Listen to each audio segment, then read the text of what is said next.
Now, this part screws right into your hardware piece, your lug, and sets. Now that's not where that's going to stay, but I'm just going to set it in place for now. And I'm going to leave these lug screws a little bit loose, just so I can move it around. Now, because each drum is different, you're going to notice, where you want to be sitting at the 2-inch mark. Okay, so from the bottom of your bridge, when that's in line, you're going to want to be 2 inches. You're going to want to be 2 inches from your bridge to the top of your drum. Okay, so in some drums, they'll work. The bridges will work just fine this way,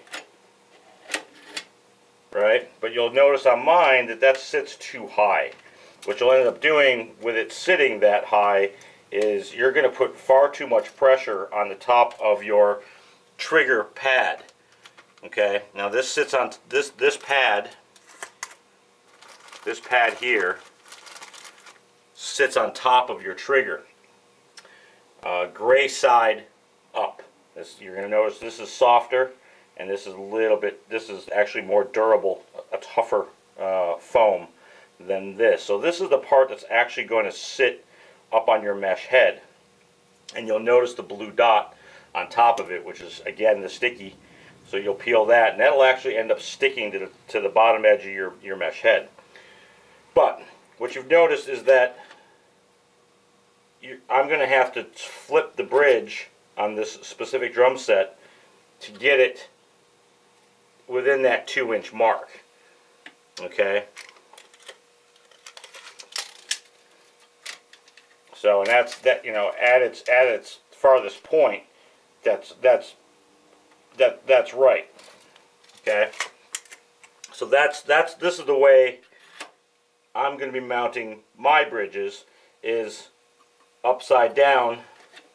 Some of you will mount it this way to get it closer to the top. Either way is fine. So now what we'll do is I'm going to loosen this screw up a little bit, just so I can move this side of the bridge more securely. And then I'm going to tighten it down. That's as far as I can go.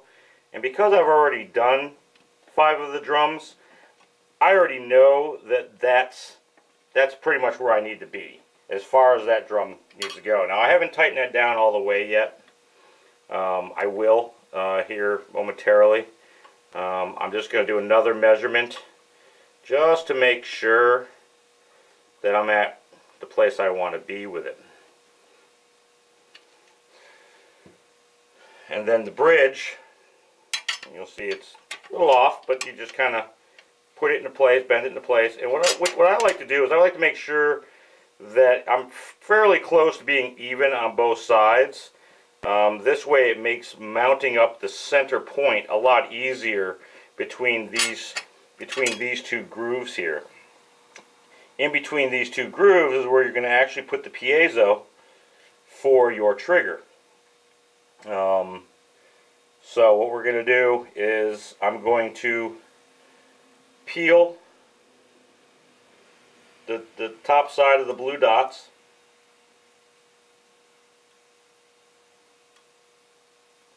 Yeah, I say I'm going to peel that. There we go.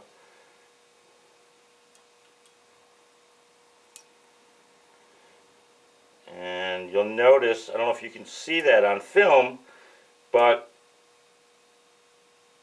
it's a real thin rubber coating that's sticky. Okay, so what I'm going to do is I'm going to kind of eyeball, and you can get your measuring tape out and measure. We're looking at about 2 inches, a little bit 2 1/4, and 2 1/4. We'll move that a little bit more this way. And you just kind of grab it and cinch it into place. And it sticks and it holds. Okay. So now what we're going to do is we're going to put our set screws back in, and we're going to use all 4 of them when we can. You'll notice with some of the bridges you're not going to get a chance to use all 4 of the screws again, just because you run out of space.